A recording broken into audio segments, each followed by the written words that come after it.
So ఒక cinema వాడు first ఓడిపోవడానికి రెడీగా ఉండాలి. దీని స్టేట్మెంట్ మీరు ఏమంటారన్న? ఇక్కడ కసి కన్నా కన్సిస్టెన్సీ. నువ్వు రైటర్ కాలేవు అని చెప్పారా? ద బ్యూటీ ఆఫ్ దిస్ ఫీల్డే అది. నన్ను మోటివేట్ చేసిన ఒకే ఒక factor, we have just one life. అంటే ఇప్పుడు మీరు ఒక స్టోరీ రెడీ చేసుకున్నారు అనుకున్నామన్నా, ఒక స్టార్ దగ్గరికి వెళ్ళారు, ఆయన ఓకే అయ్యారు, ఆయన కోసం స్టోరీని చేంజ్ చేయమంటారు. రాము గారు ఆయనకి స్టార్ అవసరం లేదు. మీ సక్సెస్ని పూరి సార్ ఎప్పుడైనా అప్రిషియేట్ చేస్తారా అన్న కాల్ చేసి? ఒక స్టోరీని క్యారెక్టర్ కోసం రాస్తారా, యాక్టర్ని చూసి రాస్తారా? అండ్ నేను స్ట్రాంగ్గా నమ్మేది అది ఆపర్చునిటీ యాక్చువల్. సో ఐటీ నుంచి సినిమాకి వచ్చినప్పుడు మీకు ఎంత కష్టం అనిపించింది అన్న? అంటే ఆ సర్వైవల్ లైఫ్ అనేది. ఎవ్రీ ఆస్పిరెంట్కి నేను ఫస్ట్ చెప్పేది ఒకే ఒక్క జీవితం. మీ ఎనర్జీ, మీ జాయ్ ఎందులో ఉందో దాన్ని ఫాలో అవుతూ వెళ్ళిపోవాలి. నేచర్ అనేది మన కంట్రోల్లో ఉండదు, దాన్ని బట్టి ఫ్యూచర్ కూడా మన కంట్రోల్లో ఉండదు. స్క్రీన్ ప్లే ఇంపార్టెంటా, స్టోరీ ఇంపార్టెంటా, కంటెంట్ ఇంపార్టెంటా? మనం చిన్నప్పటి నుంచి సినిమాలు చూసుండొచ్చు. సో సినిమా తీయటం ఇంకా కష్టం. ఇప్పుడు మీరు సరదాగా ఎంజాయ్ చేయాలంటే సినిమా చూడండి. అవును, సినిమా చూడాలి. కానీ మీ సరదా తీరిపోవాలంటే సినిమా తీయాలి. అజయ్ అన్న, థ్యాంక్ యూ వెరీ మచ్. మీ పిలవంగానే మీ వాల్యుబుల్ టైం మాకు ఇచ్చారు. సినిమా వాళ్ళు అంటే ఈ బిజీ లోకంలో మీ వాల్యుబుల్ టైం మాకు ఇచ్చి మాకు ఎడ్యుకేట్ చేయడానికి, సినిమా అంటే ఏంటో చెప్పడానికి మా ముందుకు వచ్చారు. థ్యాంక్ యూ సో మచ్ అన్న. My pleasure. సో అన్న, మీ జర్నీ ఎలా స్టార్ట్ అయిందన్న? So first I was software engineer అండి ఇనీషియల్గా. ఓకే. సో గూగుల్లో పనిచేసేవాడిని. సో గూగుల్లో పనిచేస్తున్నప్పుడు బాగానే ఉండేది, శాలరీ బాగానే ఉంటుంది, ల్యాక్స్లో అంతా, everything cosy. But at the end of the day somewhere మనకు అనిపిస్తుంది కదా, ఎక్కడో ఒక feeling, I do not belong here అని ఒక ఫీలింగ్. అక్కడ స్టార్ట్ అయింది నా జర్నీ. అంటే ఏం చేయొచ్చు. ఏ ఇయర్ అన్న? 10 years back. Oh my god. Okay. So అప్పుడు ఏం చేయాలంటే నేను ఫస్ట్ ఆలోచించింది, అసలు నేను ఏ పని చేస్తే వేరే అక్కడ నేను ఉండకుండా కేవలం నా వర్క్ ఉంటుందో అదేంటి అనేది ఆలోచించాను. సో జనరల్గా మనం అంటే నన్ను మోటివేట్ చేసిన ఒకే ఒక factor, we have just one life. Wow. ఒకే ఒక్క జీవితం. సో ఇప్పుడు మన ఇష్టం లేని పనిలో కానీ లేదా ఇష్టం ఇలాంటి వాటిల్లో మనం స్పెండ్ చేయటం అనేది దెర్ ఇస్ నో పాయింట్. అవునన్నా. సో అప్పుడు నా జర్నీ వెనకాల ట్రాక్ బ్యాక్ చేసుకుంటే, అసలు నేను ఏది ఇష్టపడేవాడిని చిన్నప్పుడు, అసలు ఏంటి ఆ పని అని ఎత్తుకుంటే, చిన్నప్పుడు పోయట్రీ రాసేవాడిని. చిన్నప్పటి నుంచి పోయట్రీ రాసుకునేవాడిని. ఇంగ్లీష్లో రాసుకున్నాను, కొంచెం ఇంగ్లీష్ ఇష్టం నాకు. సో ఇంగ్లీష్లో పోయట్రీ రాసుకునేవాడిని. ఏది ఇన్స్పైర్ అయినా ఒక పోయట్రీ. ఒక వర్షం వచ్చింది, సరదాగా పోయట్రీ. ఫ్రెండ్ ఏదో బర్త్డే, అందరూ గిఫ్ట్ ఇస్తే సరదాగా నేను ఆడి మీద పోయం రాసి. సో అలా స్టార్ట్ అయింది అనమాట. సో అప్పుడు చిన్నప్పుడు ఉండేది, కానీ తర్వాత నేను వదిలేసాను ఆ హ్యాబిట్ని. రకరకాల పెయింటింగ్, డ్రాయింగ్ కూడా వేసేవన్నీ అవన్నీ వదిలేసాను. సో రైటింగ్ ఎందుకు చూస్ చేసుకోకూడదు అని అనిపించింది. కంప్లీట్ వేగ్గా, అప్పుడు పిక్చర్ క్లియర్గా ఏం లేదు, ఫ్యూచర్ ఏంటి అనేది బ్లర్గానే ఉంది. అప్పుడు మొదలు పెడితే డైరెక్ట్గా క్రియేటివ్ రైటింగ్లోకి రాలేం, ఎందుకంటే నాకు ఇండస్ట్రీ బ్యాక్గ్రౌండ్ లేదు, నాకు ఎవరో తెలియదు ఇండస్ట్రీలో. ఎలా రావాలి ఏంటి అనేది బిగ్గెస్ట్ క్వశ్చన్ అనమాట. సరే, రైటింగ్ అనేది కోర్ పెట్టుకుంటే ఫస్ట్ కంటెంట్ రైటింగ్ రాద్దాం, స్లోగా క్రియేటివ్ రైటింగ్ రాయి తర్వాత చూద్దాం అనిపించింది. సో కంటెంట్ రైటింగ్లో ఏం చేయొచ్చు అంటే, ఒకటి వెబ్సైట్స్కి కంటెంట్ ఇవ్వటం, ఐటీ సాఫ్ట్వేర్ వెబ్సైట్స్కి, లేదా ప్రొడక్ట్స్ ఉంటాయి ఆ ప్రొడక్ట్స్కి డిస్క్రిప్షన్స్, మార్కెటింగ్ మెటీరియల్లో, ఇలాంటి స్పేస్లోకి ఎంటర్ అయ్యి స్లోగా దాని నుంచి ఒక ఫ్రీలాన్సింగ్ జాబ్ ఏదో చూస్ చేసుకుని దాని నుంచి చూద్దాం అనేది స్టార్ట్ చేశాను. ఓకే. సో అలా స్టార్ట్ చేసి లాడ్ ఆఫ్ ఐటీ కంపెనీస్కి తిరుగుతా, రెజ్యూమ్స్ ఇస్తా, నేను ఫ్రీ కంటెంట్ ఇస్తాను మీకు, నేనేం తీసుకోను అని చెప్పేసి లాడ్ ఆఫ్ వాటికి రెజ్యూమే ఇచ్చేవాను హైటెక్ సిటీలో అక్కడ. సో అలాగా స్టార్ట్ అయింది. వావ్. ఫ్రీలాన్సింగ్ చేస్తూ ఆ ప్రాసెస్లో ఉన్నప్పుడు పూరి గారిది ఒక రిక్వైర్మెంట్ వచ్చింది పూరి జగన్నాథ్ గారికి. అదేంటంటే ఆయన బుడ్డా హోగా తేరా బాప్ అని సినిమా తీస్తున్నారు, దానికి ఏంటంటే ఒక పర్సన్ కావాలి. ఎలాంటి స్కిల్స్ ఉండాలంటే స్క్రీన్ ప్లే గురించి కొంచెం ఐడియా ఉండాలి, ఇంగ్లీష్ నాలెడ్జ్ ఉండాలి. ఈ కామన్ మెట్రిక్లో ఎవరన్నా ఉన్నారా అనేది చేస్తున్నారు. ఆయన రకరకాల పీపుల్ ఇంటర్వ్యూ చేశారంట, కానీ ఆయనకి కుదిరే వాళ్ళు ఎవరు దొరకలేదు. అప్పుడు పూరి గారి రైటింగ్ డిపార్ట్మెంట్లో కళ్యాణ్ వర్మ అని మా ఫ్రెండ్ ఒక ఆయన ఉన్నారు. ఓకే. సో ఆయన అప్పుడు నా గురించి తెలుసు కాబట్టి మనోడికి ఇంగ్లీష్ వచ్చు కదా, అసలు చూద్దాం అని చెప్పేసి ఒకసారి పంపారు. సో అప్పుడు పూరి గారు గోలీమార్ షూట్లో ఉన్నారు అనమాట. గోపిచంద్ గారు. సో అప్పుడు కలిసి అప్పుడు ఆయన ఒక సీన్ చెప్పారు పుడ్డాహోగ తేరబాపులో. చెప్పి ఇది సీను, ఇది తెలుగులో ఉంది అది, సో ఇది ఇంగ్లీష్లో చేయండి, ట్రాన్స్లేషన్ లాస్ అవ్వకుండా, ఆ ఎఫెక్ట్ తగ్గకుండా ఇంగ్లీష్లో దాన్ని తర్జుమా చేసి ఒకసారి చేయండి, రేపు ఆఫీస్లో కలుద్దాం అన్నారు. నేను కానీ అక్కడే రాసాను, అక్కడే ఒక 10 minutesలో పేపర్ తీసుకుని రాసి ఇలా ఉంటుందంటే ఆయన నచ్చింది ఇమీడియట్గా. 10 minutesలో ఆన్ స్పాట్ ఇచ్చేసారు. సో అక్కడి నుంచి జర్నీ మొదలైంది. సో అలాగా అంటే జాబ్ చేస్తూ కంటెంట్ రైటింగ్, ఫ్రీలాన్సింగ్, పూరి గారితో ఆన్ అండ్ ఆఫ్ ఒక అంటే ట్రాన్స్లేషన్ వర్క్స్ అవ్వచ్చు, లేదా ఇప్పుడు అమితాబ్ బచ్చన్ గారితో కమ్యూనికేట్ చేయాలి ఆయన, అది మెయిల్స్ అవ్వచ్చు లేదా లాట్ ఆఫ్. సో అది ఎలా చేయాలి, ఇంగ్లీష్ రిలేటెడ్ ఏ స్టఫ్ ఉన్నా ఆయనకి నేను చేసేవాడు అనమాట. ఓకే. అలాగే ఆయనకి బిజినెస్ మ్యాన్ సబ్ టైటిల్స్, ఇటు ఫస్ట్ టైం తెలుగు ఇండస్ట్రీలో సబ్ టైటిల్స్ పడింది బిజినెస్ మ్యాన్. సో అది నేను రాశాను అనమాట, సబ్ టైటిల్స్ రాయటం. అండ్ పూరి గారికి అంటే చాలా యూనివర్సిటీస్లో, అంటే ఫారెన్ యూనివర్సిటీస్లో ఫిల్మ్ యూనివర్సిటీస్ ఉంటాయి, వాళ్ళకి ఎలా ఉండేదంటే వరల్డ్ సినిమా స్టడీ అనేది ఉంటుంది అన్నమాట. ఇన్స్టిట్యూట్ కాదు, ఫిల్మ్ యూనివర్సిటీస్ ఉంటాయి ఫారెన్ వాటిలో. ఇప్పుడు మనకి పూణే ఎంత ఫేమస్, పూణే ఫిల్మ్ ఇన్స్టిట్యూట్ అలాగా ఒక రెప్యూటెడ్ న్యూయార్క్ ఫిల్మ్ అకాడమీ ఎలాగో అలా చాలా అకాడమీస్. సో వాళ్ళ నుంచి పూరి గారికి కొన్ని రిక్వెస్ట్లు వచ్చి ఏంటంటే ఇండియన్ సినిమాని స్టడీ చేసే పార్ట్లో సౌత్ ఇండియన్ సినిమాలో ఈయన హిట్ సినిమాలు కూడా వాళ్ళు స్క్రీన్ ప్లేలు అడిగేవారు. ఓకే. సో అప్పుడు ఆ రిక్వైర్మెంట్ ఏంటంటే ఈయన సినిమాలన్నీ పంపమనివ్వరు అనమాట.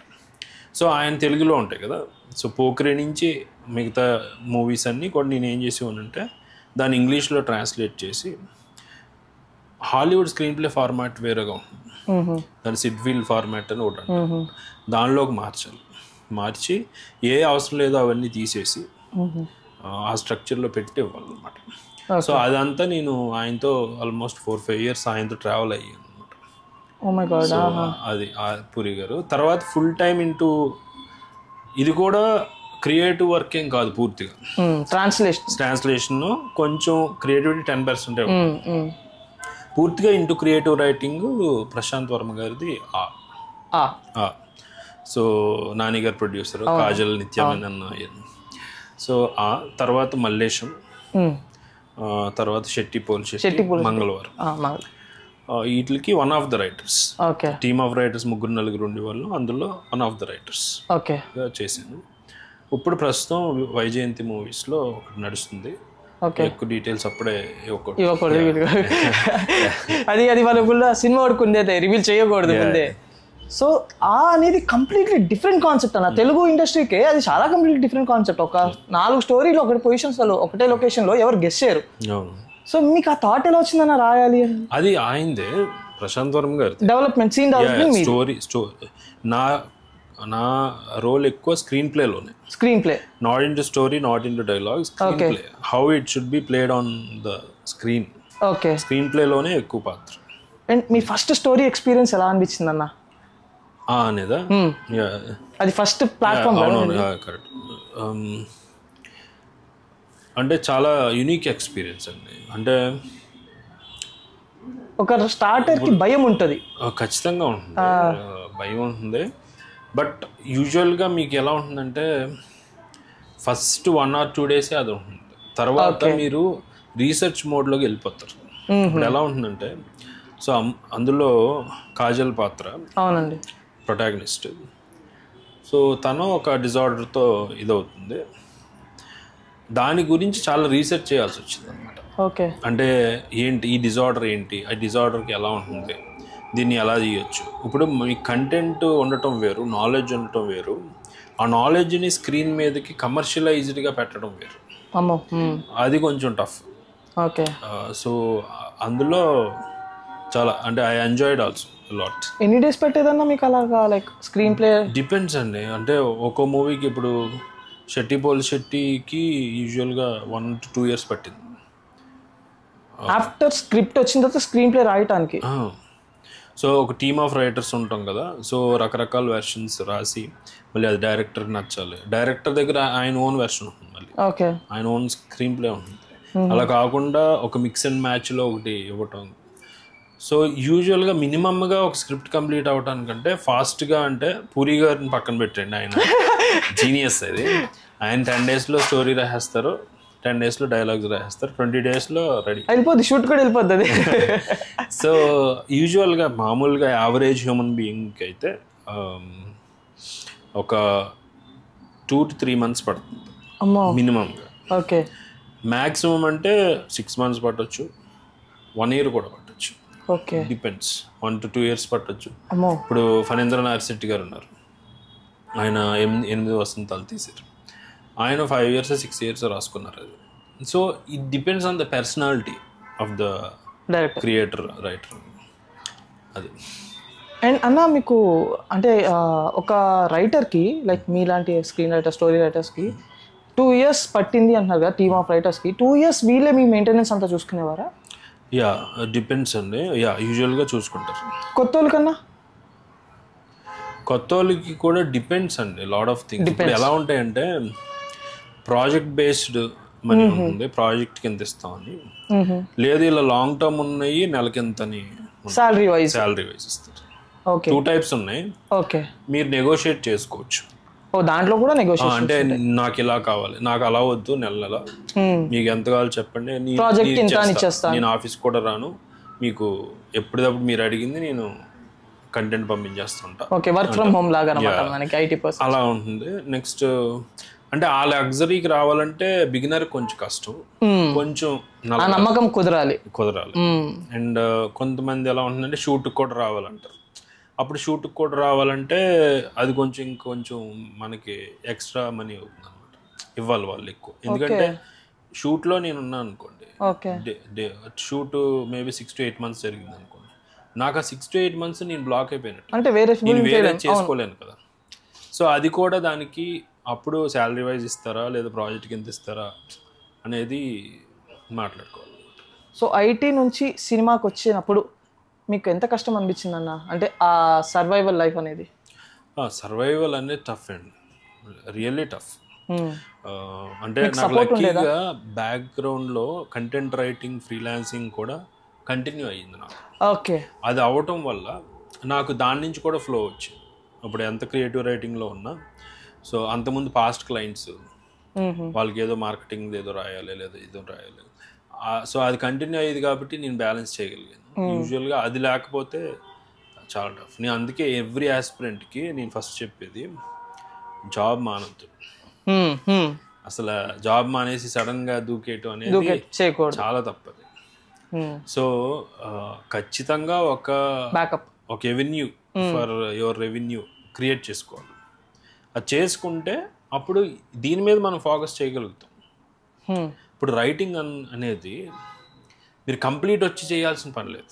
అవును, డైరెక్షన్ అయితే ఖచ్చితంగా ఉండాలి. ఇదంతా రైటింగ్ ఉన్న లగ్జరీ ఏంటంటే, మీరు చాలామంది ఆస్పిరెంట్స్కి ఉండే ఫస్ట్ డౌట్ ఏంటంటే, నేను అసలు రాయగలుగుతానా లేదా, అసలు ఏంటి నేను అని టెస్ట్ చేసుకోవాలని ఉంటుంది.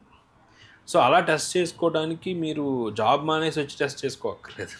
జాబ్ చేస్తూనే ఇప్పుడు మన బొమ్మలాటే ఉంది, మన బొమ్మలాటలో కోర్సులు ఉంటాయి. వీకెండ్ కోర్సు, మంత్లీ కోర్సు ఉంటాయి, 6 months. సో అందులో మీరు జాయిన్ అయ్యి ఓన్లీ వీకెండ్ ఒక 2 hours ఆన్లైనే. మీరు అమెరికాలో ఉన్నా పర్లేదు, అమలాపురంలో ఉన్నా పర్లేదు, ఆన్లైనే ఉంటుంది. నేనే చెప్తా డైరెక్ట్. సో అది అందులో ఏమిస్తానంటే కొన్ని సిచ్యువేషన్స్ ఇచ్చి సీన్స్ రాయమని చెప్తాను. సో వాటికి సీన్ రాస్తున్నారు అనుకోండి, ఒక 4 weeks రాశారు. అప్పుడు రాసినప్పుడు నాకు అర్థమైపోతుంది యూజువల్గా అతను క్యాపబుల్లా కాదా, లేదా క్యాపబుల్ కాదు కానీ 30% ఆఫ్ ద క్రాఫ్ట్ ఉంది, హీఈస్ ట్రైనబుల్, ఎలా మౌల్డ్ చేయొచ్చు, పర్లేదు. ఇతనికి కొన్ని జానర్స్ మీద ఇది ఉంది, లేదా ఇతను స్క్రీన్ ప్లే బాగా పట్టుకోగలుగుతున్నాడు, లేదా ఐడియాస్ జనరేట్ చేయడంలో బాగుంది, లేదా డైలాగ్స్ రాయటంలో బాగుంది, అతని స్ట్రెంగ్త్ ఏంటి, వీక్నెస్ ఏంటి అని ఒక 1 month ట్రావెల్లో అతను కంప్లీట్ ఒక అనాలిసిస్ చెప్తాను. అతను ఫిట్ అవ్వడం వద్దు అనుకుంటే ముందే చెప్పేసి బెటర్ అండి మీరు ఇటు సైడ్ రావద్దు, మీరు ఎడిటింగో సినిమాటోగ్రఫీయో లేదా ఇంకోటి ఏదో సరదాగా ట్రై చేయండి, ఇదే చెయ్యాలని లేదు. సో మనకి ఆర్ట్ లో రకరకాల ఆపర్చునిటీస్ ఉంటుంది, సో అలా ఫిక్స్ అయ్యి రాకూడదు ఇప్పుడు. ఎందుకంటే చాలా మందికి అర్థం కాదు, మనం చిన్నప్పటి నుంచి సినిమాలు చూసుండొచ్చు, అలాంటి సినిమా రాయటం వేరు. అవునన్నా. ఓకే, సో సినిమా తీయటం ఇంకా కష్టం. ఇప్పుడు మీరు సరదాగా ఎంజాయ్ చేయాలంటే సినిమా చూడండి, సినిమా చూడాలి, కానీ మీ సరదా తీరిపోవాలంటే సినిమా తీయాలి. బాగుంది లైన్ బ్రో, ఈ లైన్ మీరు కంపల్సరీ చూడండి. సరదా ఏంటన్నా ఒకసారి మళ్ళీ వీళ్ళతో చెప్పండి అన్న. చెప్పండి. మీరు సరదాగా ఎంజాయ్ చేయాలంటే సినిమా చూడాలి, అది మీ సరదా తీరిపోవాలంటే సినిమా తీయాలి. ఈ క్యాప్షన్ రేపు న్యూస్ పేపర్లో రాసేయండి కింద. భలే చెప్పారా నాకు, కానీ అదే దోలు తీరిపోవాలి ప్రతి ఒక్కరికి. సో అదే అండి, అంటే అది అర్థం చేసుకోవాలి. ఇప్పుడు మీరు చిన్నప్పటి నుంచి మ్యూజిక్ వింటున్నారు కదా, దట్ డజంట్ మీన్ మీరు మ్యూజిక్ క్రియేట్ చేయగలరు అని కాదు. మ్యూజిక్ వినగలరు అంతే. కన్జంప్షన్ వేరు, క్రియేషన్, ఈ డిఫరెన్స్ చాలా మందికి అర్థం కాదు. సో మీరు రెస్టారెంట్కి వెళ్ళి బిర్యానీ తిన్నప్పుడు బాగానే ఉంటుంది, కానీ కిచెన్లోకి వెళ్ళి ఆ వేడిలో ఉండి చాలా ఉన్నప్పుడు సినిమా ఇండస్ట్రీ అయినా అంతే. సో రియల్ లైఫ్ స్టోరీస్ మీరు చాలా వరకు రాస్తున్నారు, మల్లేశం అని చెప్పుకోవచ్చు. సో ఆ స్టోరీ ఎలా స్టార్ట్ అయిందన్న అసలు మీకు రాయాలి? మల్లేశం ఉంది, రాజ్ అని ఆయన డైరెక్టర్, రాజ్. సో ఆయన ఒకరోజు ఫోన్ చేశారు, ఆ తర్వాత సో ఆయన చేసి ఇలాగా నేను ఒకటి అనుకుంటున్నాను, ఇది ఒకసారి వినండి అని నాకు ఒకటి పంపించారు.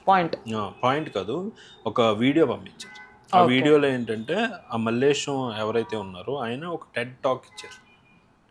టెడ్ టాక్స్ ఉంటాయి కదా, అందులో ఒక టెడ్ టాక్లో ఆయన స్టోరీ చెప్పారు అనమాట.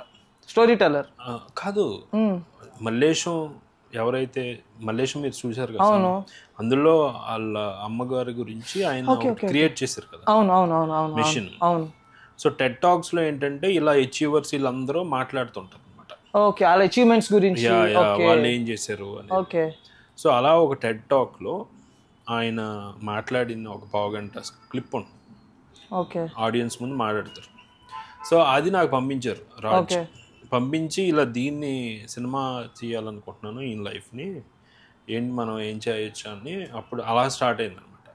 ఆయనే రైటర్, డైరెక్టర్ రాజ్ అని ఎన్ఆర్ఐ.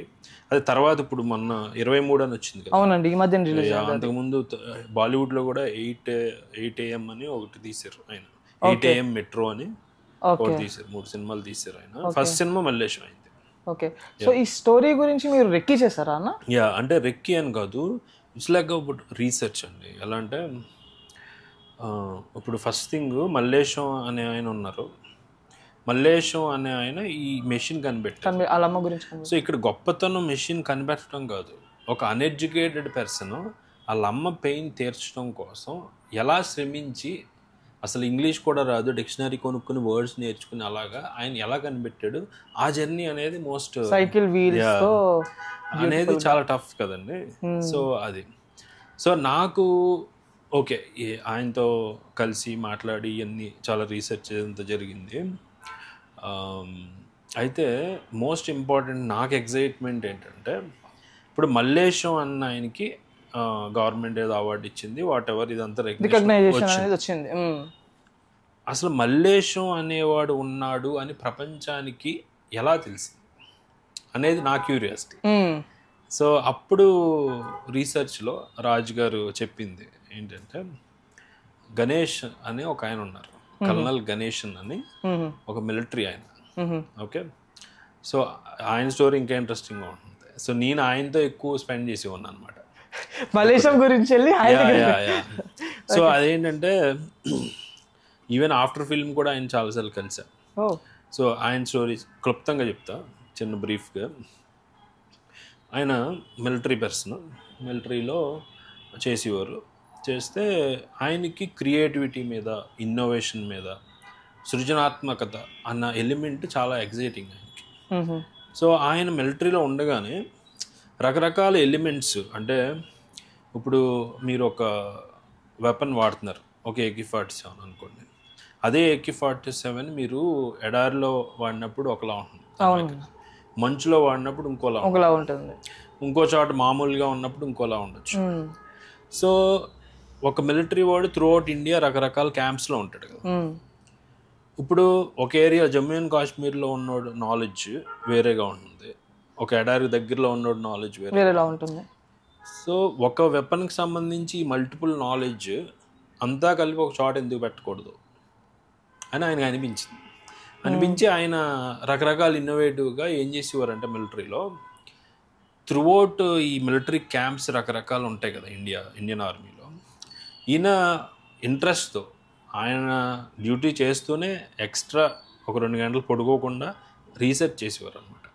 సో ఆ టీమ్స్తో ఇంటరాక్ట్ అయ్యి ఫోన్లో మీకు ఏం నాలెడ్జ్ ఉంది, ఈ నాలెడ్జ్ని ఎలా షేర్ చేయాలి అనే క్యూరియాసిటీ డిఫరెంట్ ప్లేసెస్లో ఇవన్నీ కలిపి ఒక మ్యాగజైన్ కింద వేసి అన్ని క్యాంప్స్కి ఇండియా మొత్తం డిస్ట్రిబ్యూట్ చేసేవారు. సో దానివల్ల అందరికి నాలెడ్జ్ పెరుగుతుంది సోల్జర్స్కి. ఓకే అప్పుడు ఇలా చేశారు. వెపన్ అనేది ఒక చిన్న ఎగ్జాంపుల్ చెప్పా, బట్ ఇలాగ ఇన్నోవేటివ్ చాలా ఉంటాయి. సో అలాంటి మైండ్ సెట్ అయినా ఓకే. సో ఇలాంటి అయినా ఒకసారి ఒక యూపీలోనో ఎక్కడో ఒక గవర్నమెంట్ది అవార్డ్స్ ఇస్తున్నారు. ఎవరికి? రైతులకి ఎవరికంటే కొంచెం ఇన్నోవేషన్ సృజన చూపించిన రైతులు ఎవరు అనే వాళ్ళకి అవార్డ్స్ ఇస్తున్నారు. అవార్డ్స్ ఇస్తుంటే వాళ్ళకి ఊరికే ఇన్వైట్ చేస్తారు గెస్ట్లుగానో ఇలాగా. అలాగే ఈయన్ని ఇంకా వేరే మిలిటరీలో కొంచెం హెడ్స్ని వీళ్ళని పిలిచారు. పిలిస్తే అప్పుడు ఈయన ఇచ్చారు, పలానా యూపీలో ఈ రైతు ఇది కనిపెట్టారు, ఈ ఇన్స్ట్రుమెంట్ ఇది ఎప్పుడూ లేదు, ఇన్నోవేషన్. పలానా మహారాష్ట్ర రైతు ఇది కనిపెట్టారు అని అందరికీ ఒక్కరికి ఇస్తున్నారు. ఓకే. అప్పుడు ఈయన ఫ్రెండ్, ఈయనతో పాటు కల్నల్ గణేష్ ఆయన ఫ్రెండ్, ఆయన కూడా మిలిటరీ. ఆయన ఏమన్నారంటే, గణేష్ నువ్వు మాట్లాడితే ఇన్నోవేషన్ క్రియేటివిటీ ఇవన్నీ అంటావు, ఇప్పుడు వచ్చిన అవార్డు తీసుకున్న వాళ్ళు ఒక్క తెలుగోడు లేడు,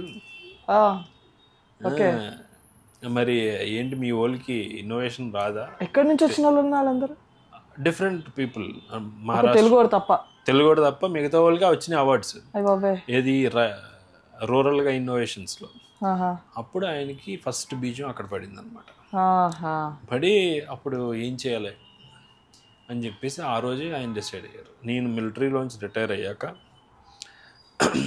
ఇమీడియట్గా నేను చేసే ఫస్ట్ పని ఏంటంటే, మన తెలుగు రాష్ట్రాల్లో ప్రతి ఊరు, ప్రతి ఈ పొలం ఫీల్డ్స్ అన్నీ తిరిగి ఇన్నోవేషన్ ఎక్కడ ఉంది, ఇన్నోవేషన్ ఎవరన్నా చేస్తున్నారా, కొత్తగా ఎవరిని కనిపెడుతున్నారా అనేది నేను అదే పనిలో ఉంటానని డిసైడ్ అయ్యారు. సో ఈ ఇన్సిడెంట్ జరిగిన ఒక 6-7 ఇయర్స్కి ఆయన రిటైర్ అయ్యారు. 2012లో ఎప్పుడో ఆయన రిటైర్ అయ్యారు. 2012 నుంచి ఆయన ఇదే పనిలో ఉన్నారన్నమాట.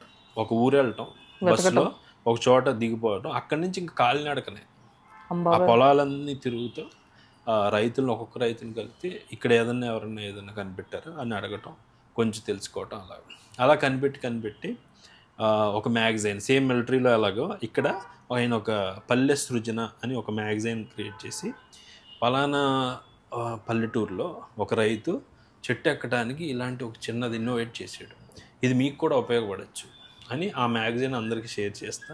ఆ టెక్నాలజీని మీరు ఎలా వాడుకోవచ్చు, ఈ విలేజ్ నుంచి ఆ విలేజ్, ఆ విలేజ్ నుంచి ఈ విలేజ్, అలాగా ఇన్నోవేషన్ని స్ప్రెడ్ చేసాడు అనమాట.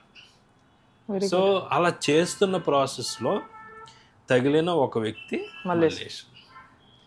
సో ఇలాగ మల్లేశం లాంటి వాళ్ళు ఆయన కనిపెట్టింది కనీసం 136 మంది ఉంటారు. అంటే ఇన్నోవేషన్స్ ఎలా కనిపెట్టారు ఏంటి రకరకాలు. సో ఆయన గొప్పతనం ఏంటంటే, ఇప్పటికి ఆయన చేస్తున్నారు ఈ వర్క్. ఇంకా స్టిల్ ఆయన ఏజ్ ఎంత అన్న? మేబీ 65 అలా ఉంటాయేమో. సార్ మీరు ఎక్కడ ఉన్నా మీ ఇన్నోవేషన్స్కి మీ ఓపికకి మెచ్చుకోవచ్చు sir. Thank you very much. మన ఈ తెలుగు వాళ్ళని ఎస్పెషల్లీ ఇలాంటి ఇన్వెన్షన్స్ని బయట పెట్టి వాళ్ళకంటే ఒక ప్రొఫైల్ ఇస్తున్నారు. Thank you very much sir. So అది అంటే మల్లేశం ఒక స్టోరీ అనుకోండి, మల్లేశంని ప్రపంచానికి పరిచయం చేసిన colonel Ganesan is much more inspiring story. So ఈ గణేశన్ గారిది ఏమన్నా మనం మూవీ ఎక్స్పెక్ట్ చేయొచ్చా మీ నుంచి? చూడాలండి, డిపెండ్స్. ఎందుకంటే మీరు చెప్తుంటేనే కదా మాకు అంత ఎంగేజింగ్గా ఉంది, అంత బాగుంది. మీలో ఎంతమంది మలేషియన్స్ ఉన్నారు? లైక్ మీలో ఎంతమంది ఇన్వైట్ చేసేటోళ్ళు ఉన్నారు? ఒక ప్రోడక్ట్నో ఒక థింగ్నో కామెంట్ సెక్షన్లో వేసేయండి. అండ్ అన్న మీరు 4 ఫిల్మ్స్ 5 ఫిల్మ్స్ చేస్తూనే ఉన్నారు. ఇంకా లైక్ మీకు ఛాలెంజింగ్ అనిపించిన ఫిల్మ్ ఏదన్నా పూరి గారితో కాకుండా? ఛాలెంజింగ్ అంటే మంగళవారం బాగా టఫ్ అనిపించింది. మొత్తం చీకట్లోనే షూట్ అవుతుంది. నైట్ షూట్స్ ఎక్కువ ఉంటాయి. ఆబ్వియస్గా అది థ్రిల్లర్ కదా, కొంచెం థ్రిల్లర్ జోన్ అది. అంటే ఇప్పుడు ట్విస్ట్లు అనేవి చాలా కష్టం అండి. అంటే మీకు మంగళవారంలో చాలా ట్విస్ట్లు ఉంటాయి, ట్విస్ట్ల మీద ట్విస్ట్లు ఉంటాయి. లాస్ట్ మీరు అయిపోయింది అనుకున్న లాస్ట్ లో కూడా ట్విస్ట్ వస్తుంది. సో అది చాలా ఛాలెంజింగ్. అంటే ఇప్పుడు రాయటం వేరు, తీయటం వేరండి. సో ఖచ్చితంగా మంగళవారం క్రెడిట్ అంతా కూడా అజయ్ భూపతి గారిది. ఓకే. ఎందుకంటే ఆయనకి పూర్తి విజన్ ఉంది. సో మేము పనిచేసిన 3-4 రైటర్స్ కన్నా ఆయన కంట్రిబ్యూషన్ చాలా ఎక్కువ ఉందన్నమాట. అంటే మీరు రాయొచ్చు ఓకే, కానీ అది అక్కడ ఎగ్జిక్యూట్ చేయాలి కదా. ఆ విజన్ ఆ మ్యాచ్ అవడానికి అంటే మేమే షాక్ అయ్యాం. నేనే ఆయనకి పెద్ద మెసేజ్ పెట్టా, నేను ఊహించలేదండి అసలు మీరు ఇలా తీస్తారని నేనైతే ఊహించలేదు. ఆయన రాస్తున్నప్పుడే చెప్పేవారు మాకు, ఇక్కడ ఇలాంటి బ్యాక్గ్రౌండ్ మ్యూజిక్ వస్తుంది, దీనికి ఇలా వస్తుంది అని చెప్పేవారు. కానీ ఒక్కొక్కసారి ఆ దర్శకుడి తాలూకు ఆ దార్శనికత ఉంది కదా, అది ఒక్కొక్కసారి మనకు తెలియదు. అది ఫైనల్ ఎగ్జిక్యూషన్ అయ్యాక కానీ తెలియదు మనకి. అది చెప్పిన అర్థం కాదు. కొన్ని సీన్లు మేము ఇది వద్దు అంటే లేదు, ఎందుకు ఇది వర్కౌట్ అవుతుందంటే ఇది అని ఆయన కన్విన్స్ చేసేవారు. అది ఫైనల్ రిజల్ట్లోనే తెలిసింది ఎందుకు ఆయన ఆ రోజు అది చెప్పాడు. సో మంగళవారం ఈజ్ ప్యూర్లీ అజయ్ భూపతి గారి విజన్, ఎగ్జిక్యూషన్, ఎవ్రీథింగ్. చాలా నమ్మాడు. ఓకే. సో అన్న ఇప్పుడు రైటర్స్ ఒక స్టోరీ ఇస్తారు, లేదంటే ఒక సీన్ డెవలప్మెంట్ ఇస్తారు, దాంట్లో మళ్ళీ డైరెక్టర్ చేంజెస్ చేస్తూ ఉంటారు. సో అది డిస్టర్బ్ అవుతూ ఉంటుంది. సో అప్పుడు మీ మెంటల్ ప్రెషర్, ఈ రైటర్స్ బ్లాక్ అనేది ఒకటి ఉంటుంది అన్నమాట, బ్లాక్. సో అది మీరు ఎలా ఓవర్కమ్ చేసేవారన్నా? రైటర్స్ బ్లాక్ అందరికీ ఉంటుందండి. ఎనీ రైటర్స్ బ్లాక్ అంటాం క్రియేటివ్ బ్లాక్ అనొచ్చు. అంటే ఎనీ క్రియేటివ్ ఫీల్డ్లో ఉన్న ప్రతి వాళ్ళకి ఉండేది ఇది. ఓకే. సో బ్లాక్ అంటే ఏం లేదు, ఆ ఐడియా క్రాక్ అవ్వదు, మనం ముందుకు వెళ్ళాం, ఏం చేయాలో తోచదు, ఒక కైండ్ ఆఫ్ సైలెన్స్ లో ఉండిపోతుంది. ఏంటి తగ్గట్లేదు, మనకి రాదా అసలు వర్క్, లేదంటే ఏంటి అనేది కూడా ఫీలింగ్ వచ్చేస్తుంది. అంటే you'll feel inferiority complex. Okay. So అప్పుడు అంటే జనరల్గా రకరకాలు చేయొచ్చు. ఒకటి ఏంటంటే కంప్లీట్ ఏదైనా అవుట్ స్టేషన్ వెళ్ళిపోయి, మీ హోమ్ టౌన్ వెళ్ళిపోయి సరదాగా పేరెంట్స్తో ఒక వారం రోజులు గడిపి రావటం, వర్క్ అంతా ఆపేసి సో ఆఫ్ మోడ్లో ఉండాలి, కంప్లీట్ ఆపేయాలి. ఓకే, ఇంకా పెన్ను పేపర్ లేదు. లేదు, అది ఒక పద్ధతి. 2, మనం చేస్తున్న సినిమా కాకుండా వేరే జానర్ సినిమాలు చూడొచ్చు. మన జానర్ కాకుండా వేరే జానర్. థ్రిల్లర్ కాబట్టి మళ్ళీ థ్రిల్లర్లో ఉన్నాను అనుకోండి, ఒకసారి ఐడియా రాదు. సరదా కామెడీ మూవీస్ చూడొచ్చు, లేదా అడ్వెంచరస్ మూవీస్ చూడొచ్చు. అలా చూస్తున్నప్పుడు ఎక్కడో ఒక స్పార్క్ తగులుతుంది, అదొకటి. 3వది బుక్స్ చదవటం, రకరకాల బుక్స్. అది మీ జానర్, మీ సినిమా బుక్ అనే కాదు, ఏదైనా బుక్, నావెల్ అవ్వచ్చు, నాన్ ఫిక్షన్ అవ్వచ్చు, బుక్స్ చదవటం. ఇంకోటి మీకు బాగా ఉపయోగపడేది చిన్నపిల్లలతో ఇంటరాక్ట్ అవ్వటం. పిల్లలతో ఇంటరాక్ట్ అవుతే సరదాగా మీ మేనల్లుడు ఎవరో ఉన్నారు, సరదాగా వెళ్ళండి, లేదా మీ దగ్గరలో ఉన్న కిడ్స్ స్కూలు లేదా ఏదన్నా ఉంది, సరదాగా ఇంటరాక్ట్ అయితే ఛాన్స్ ఉంటే అలా ఇంటరాక్ట్ అవ్వండి. సో పిల్లలతో ఇంటరాక్ట్ అయితే ఏమవుతుందంటే మీ మైండ్ రీజువినేట్ అవుతుంది. అంటే ఖచ్చితంగా ఒక నూతన శక్తి వస్తుంది. వాళ్ళు ఒక విషయాన్ని చూసే విధానం చూస్తే మనకు ఆశ్చర్యం వేస్తుంది అనమాట. అదొకటి. ఓకే. అండ్ ఇంకా చాలా చేయొచ్చండి. అంటే ఎక్సర్సైజ్ చేయటం చాలా, వాటర్ బాగా తాగటం, ఇవన్నీ కూడా హెల్ప్ అవుతాయి. ఎందుకంటే at the end of the day మీ మైండ్లో ఏదో ట్రిగ్గర్ అవ్వాలి. మైండ్ ఉన్నది బాడీలోనే కదా. బాడీ హెల్తీగా ఉందనుకోండి ఆబ్వియస్గా మైండ్ రన్నింగ్ లో ఉంటుంది. అవును. సో అందుకని అంటే హెల్తీ డైట్ తీసుకోవటం, రా ఫుడ్ ఎక్కువ తినటం, వాటర్ ఎక్కువ తాగటం, ఎక్సర్సైజ్ చేయటం, చెమట బాగా పట్టాలి. ఇలా ఉన్న రైటర్స్ బ్లాక్ క్లియర్ అయిపోతుంది. సో హెల్త్ కి రైటర్స్ కి చాలా కనెక్షన్. అయ్యో చాలా కనెక్షన్, చాలా కనెక్షన్, చాలా. సో అన్న మీరు ఇప్పుడు ఒక ఇన్స్టిట్యూట్ ఓపెన్ చేశారు కొత్త వాళ్ళ కోసము. సో ఆ ఇన్స్టిట్యూట్లో లైక్ మీకు ఇన్స్పైర్ చేసిన లైక్ అరే వీళ్ళ దగ్గర నుంచి ఈ పాయింట్ తీసుకోవచ్చు అనిపించిన ఎప్పుడైనా ఆ మూమెంట్ ఉందా? అంటే అంటే ఇది ఫిజికల్ ఇన్స్టిట్యూట్ కాదు బొమ్మలాట అనేది, ఆన్లైనే, అంతా ఆన్లైనే. సో ఎవరైనా జాయిన్ అయ్యి ఆన్లైన్ చేయొచ్చు. సో మనకి ఉన్నారండి, చాలామంది ఉన్నారు. ప్రస్తుతం అయితే మేము ఒక ఇండిపెండెంట్ ఫిల్మ్ తీస్తున్నాం ఆ అబ్బాయితో, ఆశిష్ చైతన్య అని. సో తను ఈజ్ వెరీ ప్రామిసింగ్ స్టూడెంట్, త్వరలో వస్తుంది అది. ఆశిష్ చైతన్య అని. సో తను తీసింది. ఇంకా వేరే కూడా ఉన్నాయి. అంటే బొమ్మలాట నేను స్లోగా ఒక చిన్న ప్రొడక్షన్ హౌస్ లాగా కూడా అనుకుంటున్నాం. పక్కా అయిపోతుంది అన్న. And we looking for like మేము జాయిన్ అయ్యి మేము ఏమైనా చిన్న క్యారెక్టర్ దాంట్లో. సో అన్న మీరు యాక్టింగ్ కూడా చేశారు. ఇప్పుడు రైటర్ కింద కాకుండా మాకు అజయ్ అన్న యాక్టర్ కింద కావాలి. ఆ రైటర్ నన్ను మర్చిపోయి చెప్తాను. యాక్టింగ్ చేసినప్పుడు మీరు ఫేస్ చేసిన మస్ట్ మోర్ డిఫికల్టీ సిచ్యువేషన్ ఏంటన్నా? అబ్బనేమో నేను దొరికిపోయాను రా అన్నట్టు. అంటే యాక్టింగ్ సైడ్ నాకేం లేదు అంత ఇంక్లినేషన్ కానీ ఫ్యాసినేషన్. అది ఉమామహేశ్వర్ చేసింది కూడా కారణం ఏంటంటే వెంకటేష్ మహా గారు అండ్ ఫిలిం ప్రొడ్యూసర్ ప్రవీణ గారు వాళ్ళు ఫోర్స్ వాళ్ళు చేశారు. అప్పుడు డిసైడ్ అయిపోయారు. అంటే వాళ్ళు నెతుకుతున్నారు యాక్చువల్లీ. అంటే యాక్చువల్గా సరదాగా అంటే నేను రైటింగ్ రూమ్ అప్పుడు వెంకటేష్ మహా గారు నేను ఇంకో వేరే కథ అనుకుని మీ ఇద్దరం ట్రావెల్ అవుతున్నాం అనమాట. అవుతున్నప్పుడు ప్రవీణ గారు అన్నారు, ఎందుకు ఈ క్యారెక్టర్కి అజయ్ పెట్టచ్చు కదా అని ఏదో అన్నారు. నేను చెప్పాను అంటే అప్పుడు వాళ్ళు అనుకున్న రోల్ అది కాదు, విలన్ రోల్. మిమ్మల్ని పెట్టిన తర్వాత ఆ రోలే మారిపోయింది. సో విలన్ రోల్ అనుకున్నారు అనమాట. అప్పుడు ఆడిషన్ చేశారు మిమ్మల్ని కూడా. సడన్ అంటే నేను చెప్పా నాకేమీ రాదు, నాకు జీరో నాలెడ్జ్, కానీ మీరు ఏదైనా చేయించుకుంటా అని మీకు ఉంటే ఓకే నేను రెడీ, కావాలితే మీరే టెస్ట్ చేసుకోండి, నాకు స్క్రీనింగ్ చేసుకోండి అంటే సీన్ ఏదో ఇచ్చారు. సీన్ ఇస్తే దానికి పెర్ఫామ్ చేస్తే నచ్చేసింది విపరీతంగా. నచ్చేస్తే అప్పుడు విలన్గా ఇప్పుడు ఆయన చేశారు కదా యాంటాగనిస్ట్ విజయ్ అని చేశారు. అయితే అక్కడ ప్రాబ్లం ఏమైందంటే వాళ్ళు ఎగ్జైటెడ్గా ఉన్నారు ఆడిషన్ అయ్యాక. భయం ఎందుకంటే నేను అనేది అందులో ఫైట్ సీన్స్ ఉంటాయి కదా. ఓకే నాకు బ్యాక్ పెయిన్ ఉంది. సో బ్యాక్ పెయిన్తో ఇలాంటి కంప్లీట్ టిల్ట్ ఇలా పడాల్సినవి ఉన్నాయి గ్రౌండ్ మీద. సో విచ్ ఈజ్ నేను అది చెప్పాను. సో అటు సైడ్ వద్దు, ఎందుకంటే నాకు కొంచెం బ్యాక్ పెయిన్ ఉంది వద్దు అంటే అప్పుడు కొంచెం డిసప్పాయింట్ అయ్యి సరే అయితే ఇంకా మరి కానీ నువ్వు ఏదో చెయ్యాలి కంపల్సరీ అన్నారు.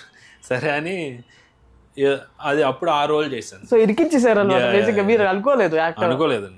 దాని తర్వాత మళ్ళీ వచ్చినాయి అన్న మీకు ఆప్షన్స్ చేస్తున్నారు అయితే? వచ్చినాయి కానీ నేను అంటే ఐఎమ్ మచ్ మోర్ అంటే క్రియేషన్ సైడ్ కొంచెం. మా అజయ్ నన్ను మళ్ళీ మేము యాక్టర్ కింద ఎప్పుడు చూస్తామా అని వెయిట్ చేస్తూ ఉంటాం. తెలియదనేసి నేను ఎప్పుడు కూడా నేను స్ట్రాంగ్గా నమ్మేది మీ ఎనర్జీ మీ జాయ్ ఎందులో ఉందో దాన్ని ఫాలో అవుతూ వెళ్ళిపోవాలండి అంతే. అంతేగాని ఎందుకంటే మన ఫ్యూచర్ మనం డిసైడ్ చెయ్యం. Okay, nature decides your future, nothing else. Okay, and nature అనేది మన కంట్రోల్లో ఉండదు, దాన్ని బట్టి ఫ్యూచర్ కూడా మన కంట్రోల్లో ఉండదు. అర్థమైందా? ప్రెజెంట్ ఒక్కటే మన చేతిలో. యా, సో నాకు జాయ్ మీ స్క్రీన్ రైటింగ్ క్లాస్ చెప్పడంలో ఉంది, స్క్రీన్ రైటింగ్ రాయటంలో ఉంది, ఇలా రకరకాల వాటిల్లో ఉంది. మేబీ అది రేపొద్దున పెయింటింగ్లోకి వెళ్ళొచ్చు, లేదా ఇంకోటి అలా ప్రాసెస్లో యాక్టింగ్లో కూడా వెళ్ళొచ్చేమో నాకు తెలీదు. But as of now right. So I'm pursuing my Joy అంతే. ఓకే. మీ సక్సెస్ని పూరి సార్ ఎప్పుడైనా అప్రిషియేట్ చేస్తారా అన్న కాల్ చేసి? కలిసి ఉండండి అప్పుడప్పుడు. నాకు చూసినప్పుడు ఆయన చెప్పారు, కాల్ చేశారు, చూసాం, వాళ్ళ వైఫ్కి విపరీతంగా నచ్చేసి లావణ్య గారికి. సో ఫోన్ చేసి చెప్పారు, ఇది మా ఆవిడకి బాగా నచ్చేసింది, అసలు మామూలుగా కాదు అని చెప్పారు. అది ఒకటి. అయితే ప్రతి డైరెక్టర్కి ప్రతి డిఫరెంట్ విజన్ ఉంటుంది అన్న. ఒకరికి థ్రిల్లర్ అనుకోండి, వాళ్ళు థ్రిల్లర్ పాయింట్ ఆఫ్ వ్యూలోనే చూస్తారు, ఒకరు డ్రామా పాయింట్ ఆఫ్ వ్యూలో చూస్తారు. మీరు డిఫరెంట్ డైరెక్టర్స్తో డైరెక్ట్ చేయాల్సి వస్తుంది, లైక్ వర్క్ చేయాల్సి వస్తుంది. అప్పుడు ఆ డిఫరెన్షియేషన్ ఎలా అడాప్ట్ చేసుకుంటారన్న? అంటే ఒక్కటేసారి థ్రిల్లర్ చేసి మళ్ళీ నెక్స్ట్ ఇది అనగానే ఇప్పుడు నేను చేసిన 4 కూడా 4 డిఫరెంట్. అవును. ఒకటి బయోపిక్ అయితే, ఒకటి థ్రిల్లర్, ఒకటేమో ఇది. సో అంటే ద బ్యూటీ ఆఫ్ దిస్ ఫీల్డే అది. సో సేమ్ రాయటమే చాలా మొనాటనస్గా, బోరింగ్గా ఉంటుంది. కొత్తది అయినప్పుడు మనకు కూడా చాలా ఎక్సైటింగ్గా ఉంటుంది. మనకేమొచ్చు అంటే అదొక ఛాలెంజ్లా ఉంటుంది. అవునన్నా. సో జస్ట్ లైక్ ఇప్పుడు యాక్టర్ ఎప్పుడు ఒక కొత్త రోల్ గురించి వెయిట్ చేస్తాం. అవునన్నా. అలాగే సేమ్ రైటర్కి అది ఆపర్చునిటీ యాక్చువల్లీ. అదేమి అంటే కష్టమైంది కాదు. అది బాగుంటుంది actually. So you are waiting for that. అయితే అన్న, ఒక స్టోరీని క్యారెక్టర్ కోసం రాస్తారా, యాక్టర్ని చూసి రాస్తారా? బోత్ ఉంటాయండి. ఇప్పుడు మీరు మీకు స్టార్ దొరికారు అనుకోండి, స్టార్ తాలూకు ఎలిమెంట్స్ అందులో ఇంబైబ్ చేసి రాస్తారు. అలా ఉండటం మంచిదే. ఎందుకంటే స్టార్ ఆల్రెడీ అతను క్రౌడ్ పుల్లరు, అతనికి ఒక ఫ్యాన్ బేస్ ఉంది అన్నప్పుడు అవి ఇంక్లూడ్ చేయటం మంచిదే. అప్పుడు మీ కథకి స్టార్ దొరకలేదు, యాక్టరే జనరల్లీ అనుకోండి, అప్పుడు మీ క్యారెక్టర్ ఏదైందో దానికి స్టిక్ అయ్యి రాసుకుంటారు. ఓకే. అంటే ఇప్పుడు మీరు ఒక స్టోరీ రెడీ చేసుకున్నారు అనుకున్నామన్నా, ఒక స్టార్ దగ్గరికి వెళ్ళారు, ఆయన ఓకే అయ్యారు, ఆయన కోసం స్టోరీని చేంజ్ చేయమంటారు, అక్కర్లేదు, అవసరం లేదు. స్క్రీన్ ప్లే ఎప్పుడు కూడా 2 థింగ్స్ ఉంటాయండి రైటర్కి, negotiable things, non negotiable things. అంటే వీటిల్లో నేను రాజీ పడతాను, వీటిలో నేను రాజీ పడను అనే ఉంటాయి. ఓకే. సో ఏదైతే కోర్ని కదిలించేస్తుందో అలాంటివి మనం వెళ్ళాం. కానీ సర్ఫేస్ లెవెల్లో ఈ మేనరిజం చేయొచ్చు కదా, లేదంటే పలానా చేయొచ్చు కదా, ఒక సబ్ ట్రాక్ ఉంది సినిమాలో, ఇది కాకుండా అదంతా ఓకే. బట్ కోర్ని కదిలించిన ఏదైనా దాన్ని డిస్టర్బ్ అవుతుందని. ఇంకా స్క్రీన్ ప్లే ఇంపార్టెంటా, స్టోరీ ఇంపార్టెంటా, కంటెంట్ ఇంపార్టెంటా? కంటెంట్ అంటే లైక్ క్యారెక్టర్స్ కోసం రాసే కంటెంట్, లైక్ జానర్ అన్న, థ్రిల్లర్. అదే దీన్ని ఇంకో విధంగా అంటే, ఇప్పుడు స్టోరీ కన్నా స్క్రీన్ ప్లే కష్టం. ఓకే. స్క్రీన్ ప్లే కన్నా డైలాగ్స్ రాయడం కష్టం. ఓకే. డైలాగ్స్ కన్నా డైరెక్షన్ చేయటం చాలా కష్టం. లెవెల్స్. సో ఇది ఇంపార్టెంట్ అని కాదండి, లెవెల్ ఆఫ్ డిఫికల్టీ ప్రతిదానికి మారుతాం. Okay. Story writing is relatively easy than screen play writing. KGF వచ్చింది, హిట్ అయింది, మిగతా అంతా అలాగే, కానీ అది వర్కౌట్ అవ్వదు అన్నిసార్లు. కేజీఎఫ్ని ఇమిటేట్ చేసిన చాలా సినిమాలు ఫెయిల్ వచ్చాయి. అవునన్నా, అవును. ఈవెన్ పెద్ద హీరోస్ చేశారు కూడా అలాగా, కానీ అది వర్కౌట్ అవ్వదు. అది కాదు, అందుకే మనిషికి యాస్పిరెంట్కి ఎప్పుడు కూడా అండి ఆథెంటిసిటీ ఉండాలి. ఇప్పుడు అది హిట్ అయింది, నేను అలా రాస్తా, నేను ఇప్పుడు రాసుకుని కథ నేను మార్చేసుకుని అలా అది ఇంక్లూడ్ చేస్తా. యానిమల్లో ఫైటింగ్ సెక్షన్ నేను ఫైటింగ్ రాస్తాను, అది కాదు. అందుకే ఫస్ట్ చెప్పిన సెల్ఫ్ కమ్యూనికేషన్ చాలా ఇంపార్టెంట్. తనకు తాను ఏం మాట్లాడుకుంటున్నాడు అది కాదు, నీలో ఏముంది, నీలో కోర్ స్ట్రెంత్ ఏంటి, నీ కోర్ స్ట్రెంత్ జోనర్ ఏంటి, అవి 4-5 స్క్రిప్ట్లు రాస్తుంటే కానీ తెలియదు. అది రాసి కొలిది తను అర్థం చేసుకుంటూ తను మెరుగుపరుచుకుంటూ అది అలా చేస్తుంటే ఎక్కడో పాయింట్లో అతను స్టోరీ టెల్లర్ అవుతాడు. సో ఒక సినిమా వాడు ఫస్ట్ ఓడిపోవడానికి రెడీగా ఉండాలి. దీని స్టేట్మెంట్ మీరు ఏమంటారన్నా? అంటే ఓడిపోవడం అంటే ఎలా, లైక్ అలా చేసిన సినిమా ఫ్లాప్ అవ్వచ్చు, ఆ మైండ్ సెట్లోనే ఉండాలి, హిట్ అవ్వాలి అని కాకుండా. ఇక్కడ కసి కన్నా కన్సిస్టెన్సీ గొప్పది. ఇప్పుడు నాకు కసి ఉంది చెయ్యాలి అన్నప్పుడు కసి తగ్గిపోతుంది ఒక పాయింట్లో, అది పాల పొంగులా వస్తుంది, తగ్గిపోతుంది, కాంప్రమైజ్ అయిపోతుంది. అది కాదు కన్సిస్టెన్సీ. అంటే నేను నిరంతరం చేస్తా, నేను జీవితాంతం చేస్తా పడిపోయినా లేచి మరీ చేస్తా. సో నేను రోజు కొంచెం రాసుకుంటా, ఓ 2 పేజీలే రాసుకుంటా, లేదా ఇంకో రోజు ఒక పేజీ. కానీ రాయటం మాను, తీయటం మాను.